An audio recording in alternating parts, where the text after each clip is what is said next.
Now, depending on which tutorials you've been watching so far, we've probably already got to grips with the idea that human beings, they take energy from food, and that is in the form of chemical energy. Here's our burger as our example, but the components of our food are made up ultimately by plants or by things that eat plants, and they derive their energy, or they take their energy from the sun. So ultimately, all the energy we use, for example, for movement, for example, in our PE lessons, is derived from the sun. Now, we want to address in this tutorial what is a balanced diet. Now, with that in mind, I immediately want to give you kind of this definition. And more than giving you that definition, I want to draw your attention to three elements of it. They're already in a nice pink color, but a balanced diet is consuming or eating and drinking the right amount of the right variety of food and water at the right time. So we've got three factors here that we want to have a look at. If we want to consider our diet to be balanced and therefore contributing to the best opportunity we have to move, to be physically active, to live an active, healthy lifestyle, we've got to take into account, for example, finding and consuming the right amount of food, or one of the ways of achieving a balanced diet is the right amount of food. So, for example, just to remind you that if we are talking about men, and remember we are talking about on average, we are talking about men consuming in the region of 2,500 kilocalories per day. That's what we would anticipate as a typical daily requirement for a man to remain healthy, to have enough energy to fulfill metabolic and movement-based processes.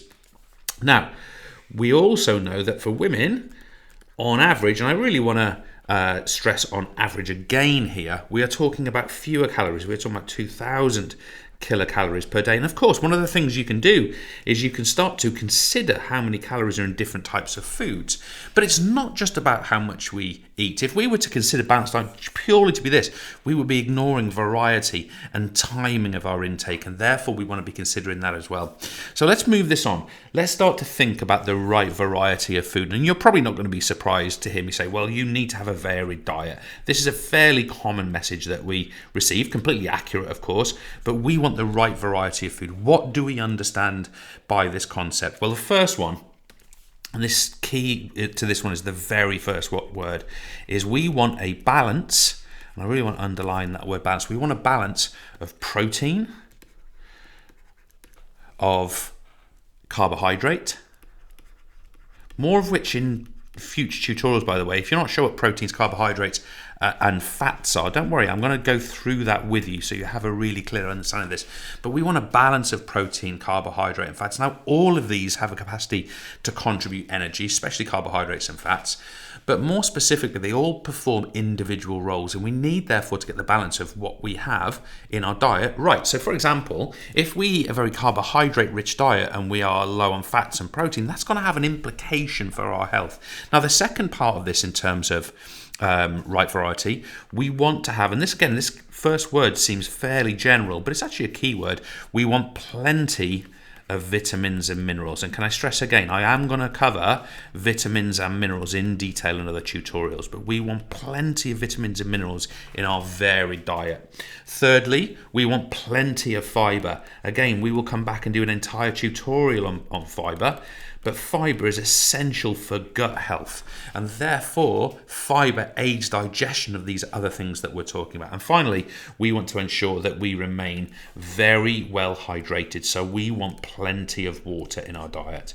Now, it doesn't need to be pure water. It might be that you're deriving water because you drink sparkling water, or you drink some water in a cup of tea here and there. It might be that you have a Diet Pepsi and you drink water. There's often a blend of where we derive that water from. We get water from food as well, of course. Things like fruits, for example, provide water, but we must make sure there's sufficient water in our diet. So in terms of the variety point, folks, these are the four factors I want you to be considering. Now, we've looked at amount, we've looked at variety, but perhaps interestingly as well, we can look at the right timing of our intake. So if we start to consider the notion of right time, when should we be eating? Now, first of all, I don't consider myself able to tell you that for you, for your physiology and for your biology, you should be eating at these specific times. That is not where I'm coming at this from. What I want to give you is a general picture that will give you a guide as to the main principles. So the first point I want to make to you folks is this one. Most people, and this includes people who are, successful in PE lessons and in sporting performance and participation, most people eat 3 meals a day. Now, There are some sort of biological reasons that we would do that, energy release and so on. But actually, this is quite sort of cultural. We do this because it's the run of the day. It's the rhythm of the day. But I really want to stress this second point, and it's where I'm going to become a very boring adult, because adults are always saying this one, and you probably get this shouted at you most mornings as you leave your home in a hurry. But what we do want to stress is that breakfast is I so have memories of my mum showing me, James, you haven't had any breakfast, when I was leaving for school. But breakfast is critical for energy. So if you consider that breakfast ultimately is the driving force that's going to provide the activation energy to fuel you, certainly for the morning and across the day, breakfast becomes a really, really significant meal. Okay, so I really want to stress that point. Thirdly, folks, in terms of right timing, I also want to stress to you that people should be having a proper lunch. Now, I'm going to use the words lunch for midday meal and dinner for evening meal. Use supper instead if you want, but proper lunch to keep going. If you have a proper lunch, often a hot lunch, substantial, not just a bit of pizza or a bowl of chips or whatever, but a substantial lunch, that's going to keep you going in the afternoon. So consider, for example, someone who's successful in their PE lesson and has enough energy to do so. Someone who's successful in their school or college day in general is having a good breakfast and they're having a proper lunch. It's important to stress those points. And to finish this off, folks, I want to draw your attention to one other aspect of this. We want to eat dinner not too late. Okay, so we want to eat dinner, not necessarily earlier, like 3 o'clock or 4 o'clock in the afternoon, but we want to eat dinner, and what I mean by that is your evening meal, not too late. We want to give your body enough time to digest your dinner before bedtime. But can I just stress to you as a point sort of to finish off with this one, that this is highly variable. And lots of people who are also healthy do this differently, okay? So it's a highly variable model. I've given you the big picture. And to finish that off with, I want to give you what I would loosely call other timing. So what some people do as an alternative to that. Now, and I'm not endorsing any of these for you. This is things you can think about and you can discuss as you study more. Some people do what's called alternate day fasting. This is where they eat more heavily on one day than on a following day, and that goes day by day by day. That is a completely standard diet for some people. We have other individuals who, rather than having 3 sort of substantial meals a day, they have 5 meals a day of smaller proportion, but more regularly, more frequently.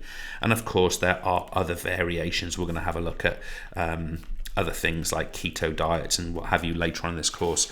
But these are factors you might want to be considering. So just going back to the very start here, folks, we have said a balanced diet is consuming the right amount of the right variety at the right time, and the factors that are associated with that are those which we've gone over. Thanks.